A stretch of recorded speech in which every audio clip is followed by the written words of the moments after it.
Deuteronômio 30, nós vamos ler verso 19 e verso 20. Amém? A palavra de Deus diz assim: os céus e a terra tomo hoje por testemunhas contra ti, que te propus a vida e a morte, a bênção e a maldição. Escolhe, pois, a vida para que vivas tu e a tua descendência, amando o Senhor teu Deus, dando ouvidos à sua voz, apegando-te a Ele, pois disto depende a tua vida, a tua longevidade, para que habites na terra que o Senhor, sob juramento, prometeu dar a teus pais, Abraão, Isaque e Jacó. Amém.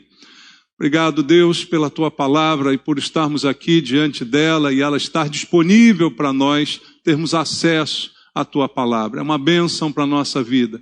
E agora, Pai, mais do que ler, nós queremos entender e queremos praticar aquilo que vamos ouvir. Por isso, abrimos o nosso coração mais uma vez para receber a tua palavra, Pai. E nós queremos ouvir a tua voz, não é os homens com suas doutrinas, com suas filosofias, mas a palavra que procede do Senhor. É essa que nos alimenta e que nos abençoa. Por isso, Pai, eu te peço, fala conosco, e por tua graça e misericórdia sobre mim, usa a minha vida como instrumento em tuas mãos. Me dá mais uma vez a unção do teu Espírito, para que eu possa ministrar a tua palavra e ela supra as nossas necessidades espirituais. É o que te peço, em nome de Jesus. Amém. Graças a Deus. Podem sentar, queridos. Aqui, irmãos, estamos diante de um texto muito importante, em que Deus fala, através da sua palavra, ao seu povo, propondo uma decisão. E na nossa vida, nós sempre estamos diante de decisões. Todos nós tomamos decisões o tempo todo. Algumas menos importantes, como a roupa que eu escolhi para vir hoje, né? Como qualquer decisão que você já tenha tomado, que não tem grande significado, mas outras que são vitais para o futuro e para o destino da nossa vida. E muitas vezes a nossa vida e o nosso futuro dependem das decisões que nós tomamos hoje. E são essas escolhas que fazemos que às vezes trazem consequência para o resto da vida. E a gente sofre as consequências por muito tempo das escolhas que nós fizemos ao longo do nosso caminho. E por elas nós podemos ser abençoados, como diz o texto, ou também amaldiçoados. E uma coisa eu creio, amaldiçoar não é a vontade de Deus. Pelo próprio texto nós percebemos isso. É como se Deus estivesse nos dando uma prova de múltipla escolha com duas opções e Ele já está dando o gabarito, porque Ele já está dizendo qual você deve escolher. Então Ele quer que você seja aprovado de todo jeito. Ele quer que você passe nessa prova, porque Ele te dá a resposta. Não é algo inacessível, não é algo que vá surpreender nenhum de nós, porque Ele nos dá a proposta e Ele indica qual é o caminho. Então Deus não quer amaldiçoar. Não há prazer nenhum da parte de Deus em tornar a vida de uma pessoa uma maldição. Mas o desejo de Deus é abençoar, porque a Bíblia nos mostra que Ele é um Deus abençoador. É um Deus que é amor, como diz a própria palavra. Então não é o desejo de Deus amaldiçoar. Por isso Ele diz aqui, olha, eu te proponho vida e morte, bênção e maldição. Qual é a certa? Escolhe a vida para que vivas. Então Ele já diz o que você deve escolher. Ele já diz qual deve ser a opção correta. Então está diante de nós uma decisão que é muito simples, é muito fácil, mas nem sempre nós decidimos assim. Deus é abençoador. Eu leio contigo o livro de Gênesis, no capítulo 12, quando nós vemos o que Deus faz na vida daqueles que escolhem o bom caminho e são também por Deus escolhidos. Em Gênesis capítulo 12, versículo 3, Deus diz assim: abençoarei os que te abençoarem e amaldiçoarei os que te amaldiçoarem. Em ti serão benditas todas as famílias da terra. Esse é o acordo de Deus com Abraão, garantindo sobre a vida dele a bênção, dizendo que aquele que se colocasse contra ele seria então amaldiçoado, e que através dele todas as famílias da terra poderiam ser também abençoadas. É assim que Deus faz. O prazer de Deus está na bênção e não na maldição. Mas o problema, queridos, é que nem todos somos abençoados. Nem todas as pessoas escolhem corretamente. Mesmo sabendo a resposta, mesmo tendo todas as condições, muitos de nós escolhemos errado. E por que fazemos isso? Por causa da falta de conhecimento de Deus. A Bíblia diz que por falta de conhecimento de Deus, o povo perece. E essa é a razão de muita gente escolher errado, porque não conhece Deus. Porque Deus faz com que a gente escolha a bênção. Mas quem não conhece, acaba escolhendo o caminho da maldição. Por sua própria conta e risco. É assim que muitas pessoas têm vivido. E muitos têm vivido uma vida amaldiçoada porque não conhecem os caminhos de Deus. Caminhos que Ele revelou, que não estão escondidos, que não faz parte de um segredo, que não é misterioso. Pelo contrário, é revelado, está na Bíblia. Qualquer um pode ter acesso, qualquer um pode abrir e ler. Então é algo muito evidente, como a resposta que Ele já deu, mas as pessoas acabam não encontrando esse caminho porque não querem conhecê-lo, porque não querem buscá-lo, e aí então acabam tendo uma vida amaldiçoada. E a questão para nós que já o conhecemos, é que também precisamos nós andar no caminho da bênção, irmãos. Porque não basta apenas conhecer, mas é preciso praticar a sua palavra. Não basta apenas saber dela, mas é preciso vivenciá-la. Então muitos de nós também que nos dizemos cristãos, acabamos não encontrando o caminho da bênção, porque no meio do caminho também fazemos nossas escolhas erradas. E aí que nós vamos falar, como foi dito na semana passada, a respeito do que nós somos. E segundo o apóstolo Paulo, eu quero ler contigo 1 aos Tessalonicenses, a sua primeira carta aos Tessalonicenses. O apóstolo Paulo fala a respeito daquilo que nós somos, no capítulo 5, no versículo 23. Ele diz: o mesmo Deus da paz vos santifique em tudo, e o vosso espírito, alma e corpo sejam conservados íntegros e irrepreensíveis na vinda de nosso Senhor Jesus Cristo. Paulo diz então que nós somos uma trindade também. Assim como Deus é uma trindade, nós também o somos. Espírito, alma e corpo. Que não conseguimos separar um do outro. E isso é a realidade do ser humano. Como disse aqui na semana passada, no Espírito, aquele que se converteu verdadeiramente se você está em Cristo, você é nova criatura. As coisas antigas já passaram, eis que se fizeram novas. Não diz que as coisas antigas um dia vão passar e que você um dia será uma nova criatura, mas coloca tudo isso no tempo presente, porque essa é a conversão genuína, verdadeira, que aconteceu no Espírito e que Deus operou no seu coração. A conversão é uma obra de Deus, não é uma obra humana. Paulo mesmo diz, não é para que alguém se glorie, porque não vem de você, é dom de Deus, é presente de Deus. Então eu preciso entender do que a Bíblia está dizendo, e ela está falando essa realidade, que eu sou uma nova criatura e que as coisas velhas já passaram. Agora vamos ver Romanos capítulo 6. Romanos capítulo 6, versículo 6. Diz assim: sabendo isto, que foi crucificado com ele o nosso velho homem, para que o corpo do pecado seja destruído, e não sirvamos o pecado como escravos. Veja o que diz a Bíblia: meu velho homem é destruído, precisa ser destruído, através dessa obra de Deus, crucificando com Cristo, para que o corpo do pecado seja destruído, e eu não sirva o pecado como escravo.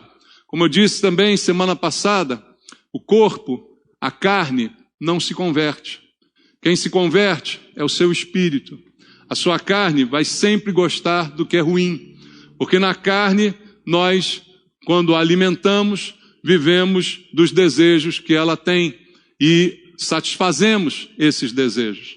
Só que a Bíblia diz que eu preciso crucificar essa carne, que isso precisa acontecer para que, pela obra de Deus no meu espírito, essa carne seja subjugada, seja, como diz Paulo aqui, meio que destruída, porque ela perde o poder sobre a minha vida, porque ela é atingida pelo meu espírito, então ele a domina. Por isso a Bíblia fala da luta da carne contra o espírito. Mas veja mais o que diz em 1 de Pedro, no capítulo número 1, no versículo número 23. O apóstolo Pedro diz: fostes regenerados, não de semente corruptível, mas de incorruptível, mediante a palavra de Deus, a qual vive e é permanente. Então, fomos regenerados através da palavra. A fé vem pelo ouvir, ouvir da palavra. Foi ao ouvir da palavra em que o Espírito Santo atuou, nos convenceu do pecado, da justiça, do juízo, e aí transformou a nossa vida. A isso chamamos novo nascimento. Por isso somos novas criaturas. Uma semente, não uma semente corruptível, mas uma semente baseada na palavra de Deus, como diz Pedro aqui. E agora olha o que ele diz mais, o próprio Pedro, ainda na sua primeira carta, no capítulo 3, no versículo 9. Ele diz: não pagando mal por mal ou injúria por injúria, antes pelo contrário, bem dizendo, pois para isso mesmo fostes chamados, a fim de receberdes bênçãos por herança. Diz então o apóstolo Pedro, só que eu li o texto errado. Esse é o texto de João que eu quero ler com você. É o texto de 1 de João, capítulo 3, versículo número 9. 1 de João 3,9 diz: todo aquele que é nascido de Deus. O que diz mais? Não vive aonde? Na prática do pecado. Pois o que permanece nele é a divina semente. Que semente é essa? A palavra. A palavra de Deus é a semente. Essa semente permanece em mim. Então, ele não pode viver pecando, porque é nascido de Deus. A prática do pecado é diferente do pecado eventual, do pecado acidental. Acidentes acontecem, concorda? Por mais que a gente tente se prevenir, acontecem acidentes. Mas a prática é algo que é repetido continuamente, constantemente, porque está apegado à natureza. Então essa natureza que está governando, que é essa natureza carnal, acaba me levando ao pecado recorrente que sempre está sendo praticado. E o que a Bíblia diz a respeito disso, como lemos aqui, é que aquele que é nascido de Deus não vive nessa prática. Por quê? A semente da palavra que foi plantada nele, como disse Pedro no versículo anterior, ela está então corrigindo a sua vida, está mudando a sua vida, está transformando a sua vida. Esse é o conhecimento de Deus que me faz escolher a bênção e a vida ao invés da morte e da maldição. É a palavra de Deus que em mim foi implantada. Agora o texto que eu usei semana passada, 1 aos Coríntios, capítulo número 6, versículo número 17. 1 aos Coríntios 6, 17 diz: mas aquele que se une ao Senhor é um espírito com ele. O meu espírito se torna um espírito com o Espírito Santo. Eu me torno um espírito com Deus, porque eu me uni ao Senhor. Ou seja, a minha conversão fez com que agora o meu espírito esteja ligado ao Espírito de Deus. É por isso que um cristão é a habitação permanente do Espírito Santo. Por isso que a Bíblia diz que nós somos templo do Espírito Santo, porque no meu espírito operou-se a conversão genuína e verdadeira. Mas e o resto? Eu sou só espírito? Você já viu comigo que nós somos corpo, alma e espírito. No espírito o problema está resolvido. A minha conversão aconteceu. Eu me uni ao Senhor e me tornei um espírito com Ele. Mas e a minha alma? A minha alma, que é a parte talvez mais perceptível do meu ser, porque é na alma que estão os meus pensamentos, meus desejos, as minhas aflições também, todas elas estão na alma, meus problemas, né? Tudo isso que afeta o meu emocional, minhas emoções estão na alma. Então é a parte mais perceptível do meu ser. E essa alma, ela não se converteu. E aí eu posso dizer que ela está, se assim podemos chamar, em processo de salvação, em processo de transformação. E como é que isso se dá? Vai lá agora comigo em Tiago, na carta de Tiago, no capítulo 1, no versículo número 21. Tiago diz assim: portanto, despojando-vos de toda impureza e acúmulo de maldade, acolhei com mansidão a palavra em vós implantada. A palavra já foi implantada, agora você precisa acolher. Implantada ela já foi, mas eu preciso acolhê-la com mansidão, me submetendo a ela, crendo que ela é mais importante do que eu, a qual é poderosa para salvar a vossa alma. Essa palavra implantada, que já está em mim, que mudou o meu espírito, que me uniu ao Senhor, agora está operando para transformar a minha alma, para, como diz aqui Tiago, salvar a minha alma. E veja, Pedro também fala na sua primeira carta, no capítulo 1, no versículo 9, voltando lá, Pedro 1, 9, diz assim: obtendo o fim da vossa fé, a salvação da vossa alma. A finalidade da fé é a salvação da alma. A alma que está em processo de salvação. E aí volta ao versículo que li no domingo passado, Romanos capítulo 12, versículo número 2. Romanos 12, 2 diz: e não vos conformeis com este século, mas transformai-vos pela renovação do quê? Da vossa mente. Aonde está a mente? Na alma. A alma precisa ser renovada. Para quê? Para que você experimente qual seja a boa, agradável e perfeita vontade de Deus. Então a alma precisa dessa transformação. Para que eu então entenda, conheça a boa, perfeita e agradável vontade de Deus. E aí, quando eu a conheço, eu sei que a vontade de Deus é me abençoar. Eu sei que a vontade de Deus é que eu escolha a vida e não a morte, a bênção e não a maldição. E aí a minha vida começa a ser de fato uma vida abençoada. Por isso eu acredito que há muita gente até que foi salva, mas não está vivendo uma vida abençoada. Até foi salva, mas não está escolhendo o caminho da bênção e sim da maldição. E aí é a realidade de muitos que hoje estão na igreja e que enfrentam esse dilema porque uma obra foi parcial apenas no espírito, mas não foi suficiente para controlar a alma. Porque a palavra implantada, ela precisa agora ser praticada. Ela precisa agora de conhecimento, de entendimento, de submissão para que essas coisas de fato ocorram. E a carne? A carne não tem jeito. Como eu disse a você, não espere convertê-la. Você não vai converter a carne. Você pode recitar a Bíblia todinha para ela. Você pode fazer sacrifícios. Como eu disse semana passada, você pode se chicotear, né? Porque a carne não vai se converter. A carne não presta para nada, como diz a Bíblia. Por isso a carne voltará ao pó. Do pó você veio e ao pó ela retornará. A carne não tem nenhuma utilidade. Tanto que quando Jesus vier buscar a igreja, você receberá um corpo glorificado. Não é nessa carne que você verá a Deus. A Bíblia diz que você sim o verá, mas num corpo glorificado. Não nesse mesmo, porque esse mesmo não serve para nada a não ser para dar trabalho, né? E para a gente ter que dominar todo o tempo as vontades e os desejos que esse corpo tem. Então, não é apenas o corpo físico, mas todos os vestígios do pecado. Daquele pecado em que nós vivemos antes de encontrar a Cristo.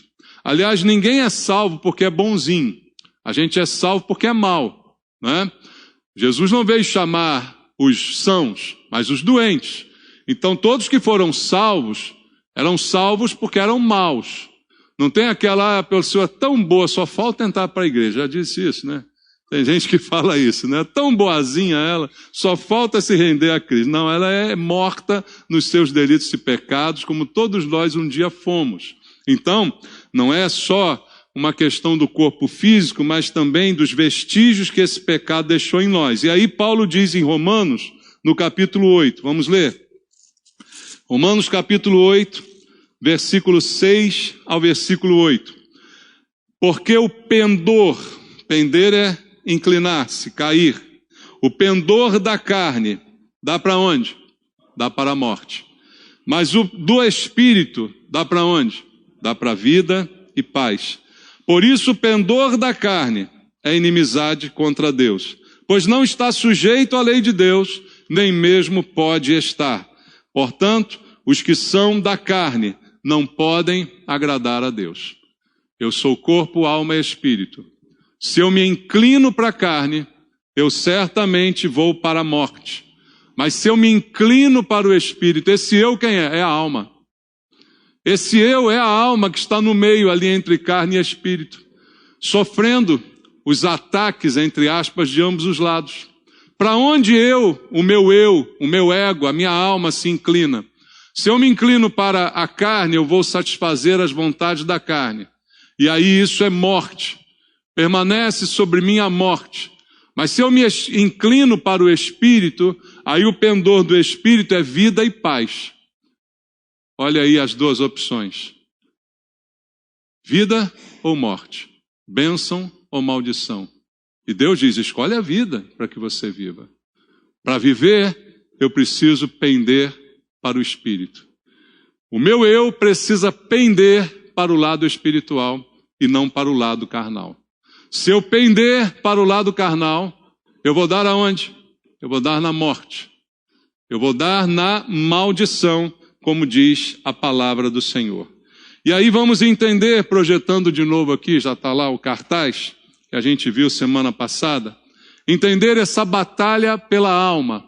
Aqui o ser de três partes que somos nós, espírito, alma e corpo, só para entender, alojados aqui em compartimentos diferentes. No espírito sou nova criatura, na carne o velho homem ainda permanece, é o mesmo, é intacto, porque ele não se converte. Ele vai estar até você velhinho querendo se manifestar. Você vai estar lá velhinho pensando bobagem. O velho homem vai estar lá sempre querendo aprontar das suas. Por isso a Bíblia diz que ele precisa ser crucificado. Ele precisa morrer. Por isso Paulo diz, faça morrer a sua velha natureza. É dessa carne que ele está falando, que é aquele instinto animal que todos nós possuímos. Mas no meio disso tem a alma que sou eu. A minha consciência é a minha alma. Eu não tenho consciência no espírito, eu tenho consciência na alma. Meu espírito está com Deus, mas a minha alma está lá, minha mente, meus desejos, minhas emoções, o tempo todo em conflito. Quando eu estou ligado ao meu espírito, por isso essa portinha aberta aqui, ó, da alma para o espírito, quando essa porta se abre, a outra da alma para a carne se fecha. Como disse semana passada, as portas são mutuamente excludentes. Quando uma abre, a outra fecha e vice-versa. Então, se eu estou no espírito, eu não satisfaço o desejo da carne. Mas se eu estou com a porta da carne aberta, a carne influenciando minha mente, meus desejos, minhas emoções, a do espírito fecha. E aí tudo aquilo que Deus já fez no meu espírito não consegue afetar a minha alma. E é por isso que a gente tem crentes hoje. Eu estou falando do crente, não estou falando do falso crente, não. Porque na igreja também tem um joio. Então eu estou falando da minoria. Muitos chamados, poucos escolhidos. Estou falando dos poucos. Então numa igreja, sei lá, 20% é salvo, 80% não é. Sei lá se eu estou certo ou errado nesse número. Mas é para esses 20%. Porque dentro desses 20%, mesmo assim, tem gente que não vive em paz. Tem gente que não vive na vontade de Deus. Tem gente que não vive no caminho da bênção. Por quê? A porta do espírito fechou, a alma está à mercê da carne, a carne demanda seus desejos, suas emoções, e ali você então fica conturbado. E há muitos crentes vivendo de forma conturbada por causa disso. Essa é a batalha da carne contra o espírito. Como a Bíblia diz, carne milita contra o espírito, e o versículo não diz mais nada, mas é pelo controle da alma.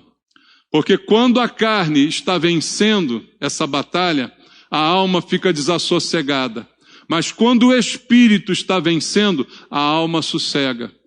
Quando a carne está dominando, demandando, querendo, puxando, extraindo, E aí você fica com a alma conturbada porque vem emoções conturbadas, sentimentos de culpa, desejos desenfreados, vícios, todas essas coisas afloram na vida da gente por causa dessa porta aberta para a carne.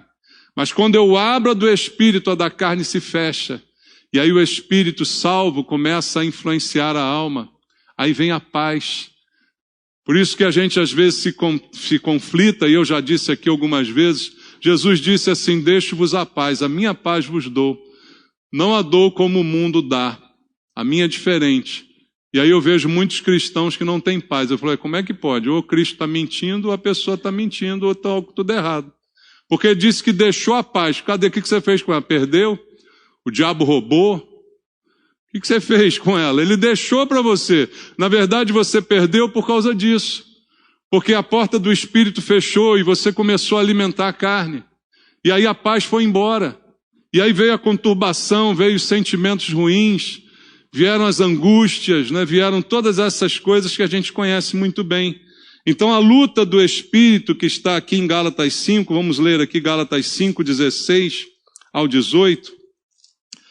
Está escrevendo o apóstolo Paulo dizendo assim, Gálatas 5, 16 ao 18.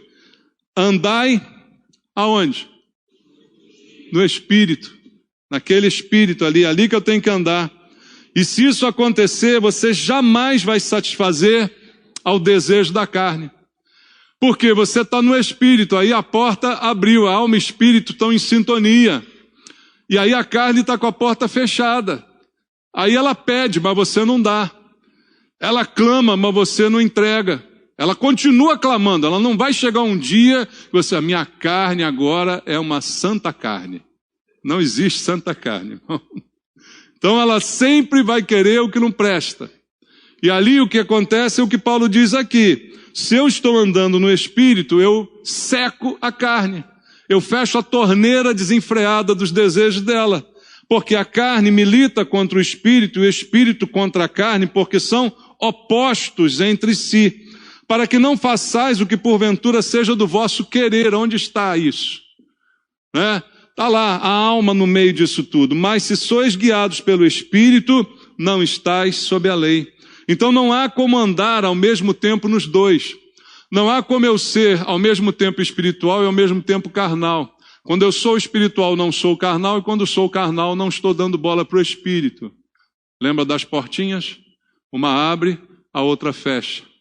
Então, quando uma se abre, a outra cerra, e aí não tem como você misturar as duas coisas. E a carne, ela tenta aprisionar a alma. Porque a carne será satisfeita quando ela tiver vitória sobre a alma. Como é que ela será alimentada? Quando a alma estiver conturbada. Como eu disse semana passada, quanto mais conturbada está a alma de alguém, mais ela dá alimento para a carne. Seja através de uma droga, seja através de comida, seja através de uma compulsão por compras, de qualquer compulsão. Essa compulsão vem da tentativa da alma calar a carne que está lá demandando, e ela está conflitada, ela está, eu estou tão nervoso, eu estou tão desesperado, eu estou tão deprimido, eu estou tão para baixo, então eu preciso extravasar. E é esse extravasar que produz esse estrago todo, e a carne tenta de todo jeito aprisionar a sua alma, com ignorância, com distorção da verdade, com frustração. Esse sentimento de frustração é uma válvula de escape para muitos exageros que nós cometemos. Por quê? Porque eu sou frustrado. Por que eu sou frustrado? Porque eu sonhei com uma coisa e isso não aconteceu. Eu queria uma família assim, eu queria um trabalho assim, eu queria morar num lugar tal, eu queria isso, queria aquilo, mas eu sou frustrado, então eu vou compensar de outro lado. Tudo isso, o Espírito está longe disso. Tudo isso é a carne com a alma, um servindo ao outro, um alimentando o outro. E essas coisas é que fazem a gente escolher o caminho da maldição, o caminho da morte, e não viver a vida abundante que Jesus disse veio dar, não desfrutar a paz que ele disse deixou para nós. E é o que a carne faz, é se aproveitar dessa inquietação da alma. Como eu disse semana passada, o salmista uma vez perguntou, por que estás abatida, ó minha alma? Por que te perturbas dentro de mim? Espera em Deus, pois ainda o louvarei, a Ele meu auxílio e Deus meu. Então a alma abatida, conturbada, perturbada, é um prato cheio para a carne, ela vai sofrer a influência, uma vai alimentar a outra, quando a solução seria ao contrário, buscar o Espírito, esperar em Deus. Eu estou frustrado, espere em Deus. Eu tenho uma mágoa na minha vida, espere em Deus.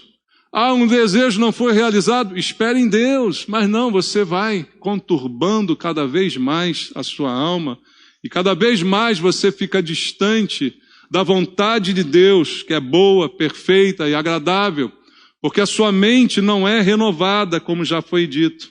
E assim, a carne se aproveita dessa inquietação. Quanto mais inquieta está a alma, melhor para a carne. O que tira a paz da alma, uma das coisas que tira muita paz, é o medo. Eu falei semana passada das tentativas fracassadas que muitos de nós têm ao lutar contra o pecado, contra um vício, contra alguma coisa. A gente não usa as armas corretas e ataca o que não deveria atacar, e aí perde tempo com isso. Mas uma das coisas que mais inquieta a alma é o medo. O medo, a Bíblia diz, produz tormento. Leia comigo 1 de João, capítulo 4, versículo 18. Olha como o medo tem o poder de transtornar a vida de uma pessoa. Pessoas ficam transtornadas pelo medo. Submeta uma pessoa ao medo e você verá do que ela é capaz. 1 de João, capítulo 4, versículo 18 diz: no amor não existe medo. Você já ouviu falar que Deus é amor? No amor não existe medo. Você está com Deus? Então não tem medo. Tira essa palavra do seu vocabulário. Porque se eu estou com Deus, Deus é amor. Nesse amor que Ele tem por mim, como eu disse semana passada, o que eu fiz para merecer esse amor? O que alguém pode fazer para ser digno dele? Nada. Ele é de graça. Essa é a graça de Deus. E esse amor com que Ele me ama tem que trazer paz à minha alma. Tem que trazer esse conforto que já trouxe ao meu espírito, mas agora tem que atingir a alma. Por isso eu preciso viver a vida espiritual, e o medo não permite que isso aconteça. Porque o medo, a Bíblia diz, ele traz tormento. Olha, no amor não existe medo, antes o perfeito amor lança fora todo medo. Ora, o medo produz tormento. Logo aquele que teme, olha a conclusão, não é aperfeiçoado no amor. Olha aí a obra meio que incompleta. Salvo eu já sou, mas não sou aperfeiçoado. Salvo eu sou no meu espírito, mas não sou aperfeiçoado no amor. Porque continuo com a minha alma toda conflitada, toda esbugalhada, porque estou cheio de medo. Estou cheio de medo da vida, medo da morte. Medo da morte é um dos piores medos que alguém pode ter, não é, irmãos? É o medo da morte. O medo inquieta. Veja o que a Bíblia diz aqui na carta aos Hebreus, no capítulo 2. Hebreus, capítulo número 2, versículo 14, versículo 15. Hebreus 2, versículo 14 e 15 diz: visto, pois, que os filhos têm participação comum de carne e sangue, também destes ele igualmente participou, para que por sua morte destruísse aquele que tem o poder da morte, a saber, o diabo, e livrasse todos que, pelo pavor da morte, estavam sujeitos à escravidão por toda a vida. Olha o que o medo da morte faz com alguém. E era assim a nossa vida antes, a gente tinha medo da morte. E por causa do medo da morte, eu ficava sujeito a ser escravo durante a vida. Ou seja, por medo da morte, você não aproveita a vida. Olha como o medo é paralisante. Por medo da morte, você deixa de aproveitar a vida. E aí você se torna um escravo por toda a vida. Essa era a situação antes. Agora, convertido, não pode ter medo da morte. Quantas pessoas vivem assim, com medo? Eu entendo alguns medos. Eu tenho medo de andar de avião. Aí por causa disso não viaja. Tem dinheiro, mas não conhece nenhum país, não conhece nada. Caramba, então já morreu. Então já está prisioneiro, né? Já está aprisionado.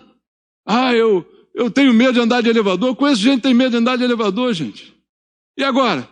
Então não vive. Por medo. Você não vê, mano, eu tenho medo de um monte de coisa, mas eu vou. Quero nem saber, eu vou. Morro de medo de andar de moto. Mas eu vou. É verdade, você está rindo? Não, irmão. Eu ando de moto com medo danado. Eu vou ficar em casa. Tem que viver. Porque senão o medo me aprisiona. E o medo da morte, segundo está escrito aqui que você leu comigo, ele aprisiona de tal forma que você fica sujeito à escravidão por toda a vida. Ou seja, por medo da morte. Eu não vivo.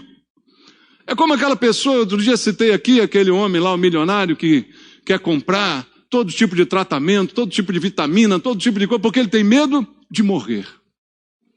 E aí, por medo de morrer, de repente você se entra numa bolha. Foi igual na época da Covid.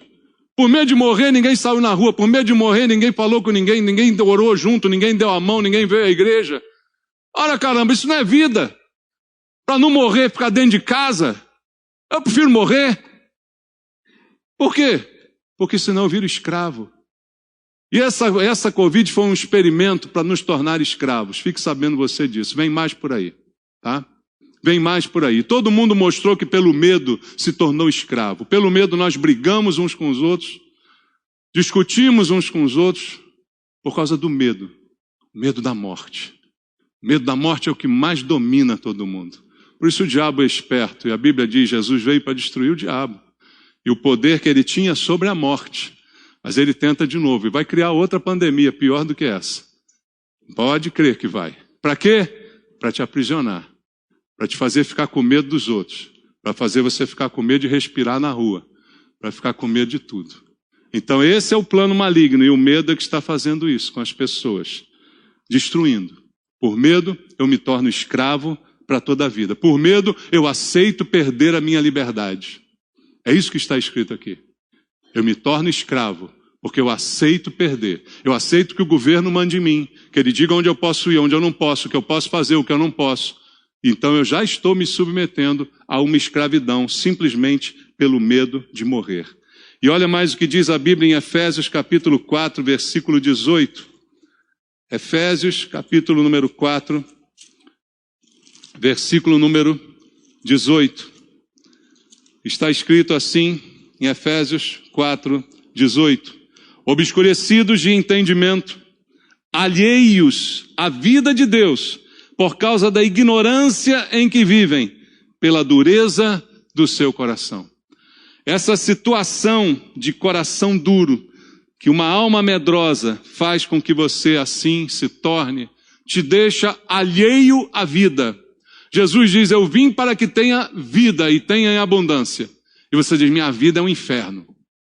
Porque você está alheio à vida de Deus. Porque você está dominado pelo medo. Porque tua alma está conturbada e você não está vivendo a vida que poderia estar. E muitas vezes a pessoa busca salvar a própria vida. Como aquele homem que eu disse que quer os medicamentos, que quer isso, quer aquilo outro. Quero me proteger. Eu busco salvar a minha própria vida. E sabe o que a Bíblia diz de quem faz isso? Leia comigo o Evangelho de Marcos, capítulo 8. Queridos, não é a minha opinião, não é política, é Bíblia. Marcos, capítulo 8, versículo 35 ao 37. Diz assim, quem quiser, pois, salvar a sua vida, perdê-la-á. E quem perder a sua vida por causa de mim e do Evangelho, salvá-la-á.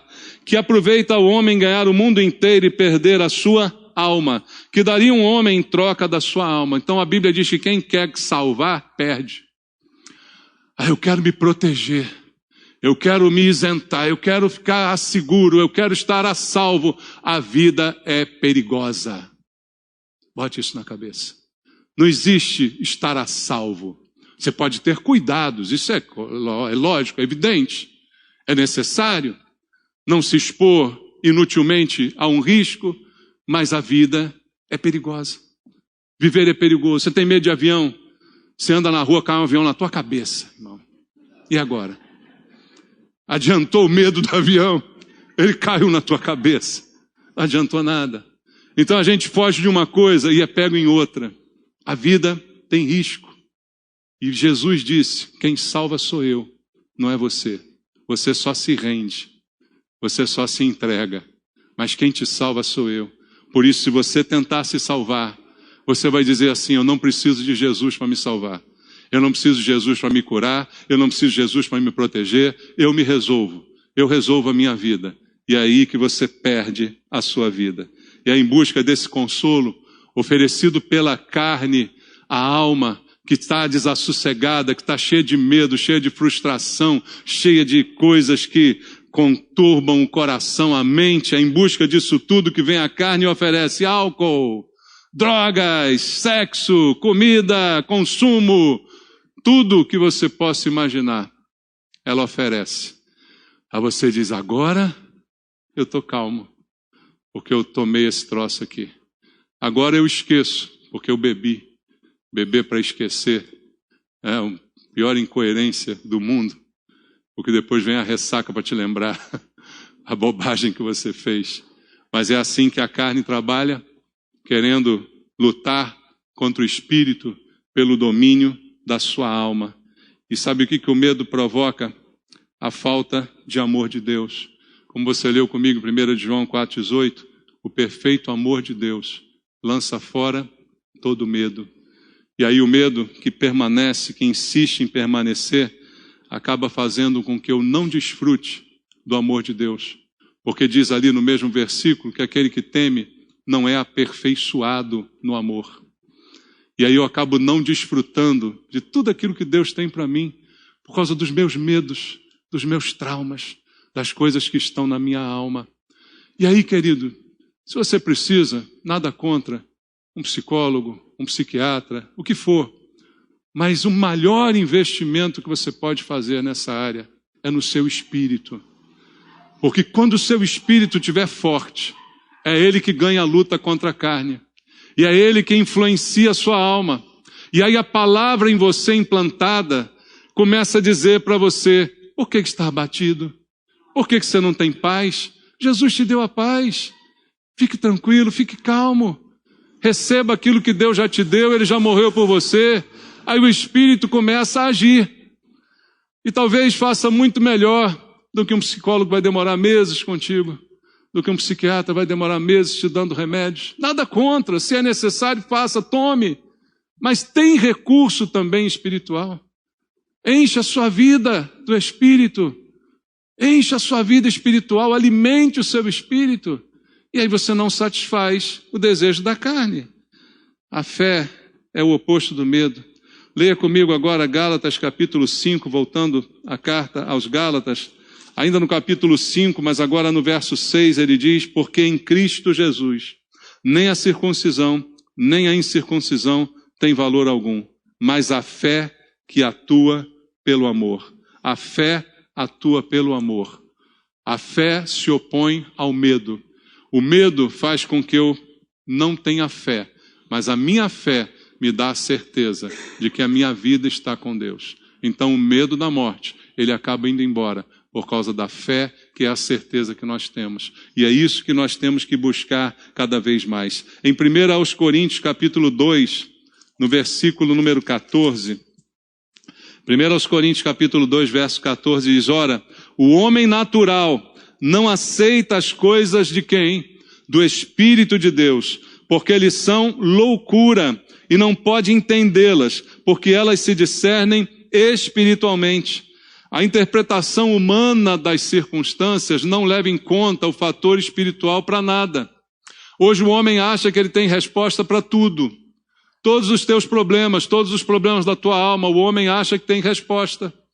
Mas não, há coisas que são espirituais e que só se discernem espiritualmente. Mas o homem natural, que é esse velho homem da carne que está ainda dominando e que nem convertido foi no espírito, jamais vai discernir as coisas espirituais. E quanto mais o tempo passa, menos as coisas espirituais têm valor. Olha para o mundo em que a gente vive. Quando você fala de alguma coisa espiritual, alguém já te chama, Negacionista, terraplanista, qualquer coisa, pianista, sei lá, inventa um nome, bolsonarista, né? Alguém te chama de alguma coisa. Se você levar em conta o lado espiritual, alguém diz, esse cara é um retrógrado, né? Esse cara está todo errado, é um antiquado, é um burro, é um ignorante. Porque o homem natural não discerne as coisas espirituais, não há como conseguir entendê-las. E o diabo se aproveita disso, dessas circunstâncias, para infernizar, que é a sua especialidade, a sua alma. Uma alma aflita é um prato cheio para o diabo. Você já ouviu aquele ditado que diz cabeça vazia é a oficina de Satanás? O que é a cabeça vazia? Está falando da alma. Não está falando do espírito, está falando da alma. Essa cabeça desocupada, esses pensamentos de medo, esses pensamentos de morte, né? Esses pensamentos conturbados. Isso é um prato cheio para o diabo. E aí o diabo vai chegar sempre para você e vai dizer, olha, Deus não te ama. Aí ele vai acrescentar, ninguém na verdade te ama. Ninguém liga para você. Ninguém liga para o seu sofrimento. Ninguém liga para a sua dor. Você está sozinho. É isso que o diabo fala. E aí a pessoa que já está com a alma conturbada, ela fica ainda mais. E aí um abismo chama outro abismo. Se ela já está sofrendo, aí ela sofre ainda mais. Porque o diabo está lá do lado dela. Olha, Deus não te ama. Olha, ninguém te ama. Olha, você não tem valor nenhum. Sua vida não vale nada. Você não tem valor. Você é um zero à esquerda. O mundo não precisa de você. E aí começa a dizer, Deus não vai cuidar das suas necessidades. Isso é mentira. Deus não vai te dar o pão de cada dia. Deus não vai cuidar de você. Deus nem te ama, porque se te amasse, você não estava se sentindo assim. Não é isso que ele tem feito? E aí a pessoa vai de mal a pior. De mal a pior. E todas as reações carnais vão chegando cada vez mais para essa pessoa. E delas, uma das piores é o orgulho. Porque o orgulho é uma arrogância externa para compensar uma autopiedade interna. Normalmente a pessoa muito orgulhosa, ela esconde uma fragilidade dentro do seu interior. Normalmente é isso que acontece. Ela tenta esconder isso, exacerbando um outro lado, que é um orgulho desenfreado.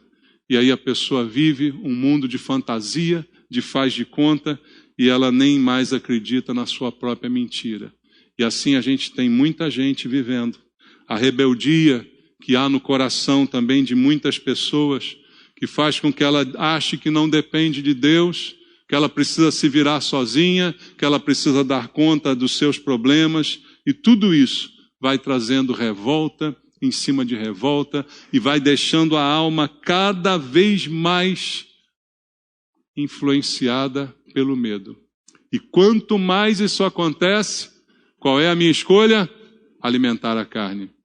Qual é a minha escolha? Dar o que a carne está pedindo. Eu tenho diante de mim 2 caminhos. Vida, morte. Bênção, maldição. Qual que você escolhe? Fortaleça o teu espírito. A resposta é, fortaleça o teu espírito. Deixe o teu espírito sossegar a tua alma. Você não precisa tomar um sossega-leão. Você precisa ser cheio do Espírito de Deus. Você precisa fazer com que aquilo que já foi feito, a palavra em vós implantada, já foi implantada. Você já tem Jesus, não na sua mente, mas no seu espírito. Agora deixa com que isso transforme a sua vida. Te dê paz, te dê calma, te dê paz de espírito para a sua alma, para você não mais ficar conturbado. E aí escolha o caminho da vida, seja abençoado por Deus e não o caminho da morte, nem da maldição. Amém? Vamos orar? Coloca a tua vida diante de Deus agora, você que ouviu a palavra do Senhor, e faça com Deus um propósito. Não sei como é que está a sua alma. Você que me ouve pela internet, você que está aqui agora essa manhã, eu não sei como é que está a alma de cada um, só nós podemos saber. Mas há muitas almas inquietas, há muitas almas com ânsias, ansiando coisas, achando que isto será a solução para os seus problemas. Muitas vezes, quando a gente tem aquilo que anseia, percebe que a ansiedade só mudou de lugar. Pai querido, se há alguém aqui essa manhã com essa alma desassossegada, pecando por causa disso, partindo para o lado da maldição, da morte, Deus, que isso seja interrompido nesse dia. Que o Espírito Santo de Deus, que já habita nessa pessoa que é cristã, eu falo para o cristão essa manhã, que o Espírito Santo que já habita nela, ele possa tomar as rédeas desta vida, mas isso precisa ser feito voluntariamente, porque o Espírito Santo não invade ninguém, mas ele fala, ele incomoda, ele fala ao nosso coração: não é esse o caminho, não vá por aí, vai para a vida, vai para a bênção. Que nós possamos ouvir a voz do Espírito Santo, dar ouvidos a Ele, para que a nossa alma sossegue. Deus, eu te peço, sossega a alma dos meus irmãos essa manhã, dá a paz que o Senhor já deu, que ela seja agora vivida por cada um. Tira toda a depressão, toda a angústia, toda a frustração, todo o medo. Pai, em nome de Jesus, lança fora esse medo. Que essa pessoa não ouça o diabo dizendo que ela não é amada. Que ela creia que o Senhor a ama. Não porque ela vale alguma coisa, mas porque é a tua natureza amar. E esse amor é incondicional. Pai, que a pessoa saiba que é amada. E que ela, entendendo isso, viva a vida do salvo, do abençoado por Deus. Que a vida dessa pessoa prospere. Que a vida dessa pessoa, Pai, seja um espelho da tua vida, Senhor. Muda a mente, muda os sentimentos, tira todo sentimento ruim desse coração, meu Pai, e dá a tua paz, a tua alegria, alegria no Espírito Santo, que ela só é realizada quando a alma está ligada ao Espírito e a carne está subjugada. Ajuda-nos, Senhor, eu te peço, em nome de Jesus. Amém. Deus te abençoe.